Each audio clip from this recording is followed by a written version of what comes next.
In the real world, we must deal with requirements and limitations to solve day-to-day problems.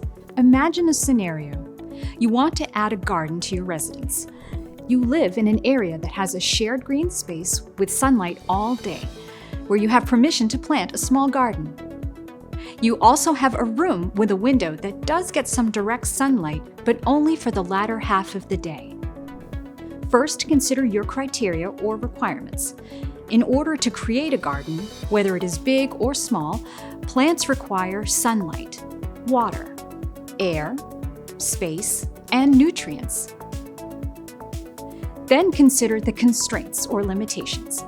In this scenario, constraints include the size of the space, location of the space, amount and duration of sunlight, and ease of access for watering and care.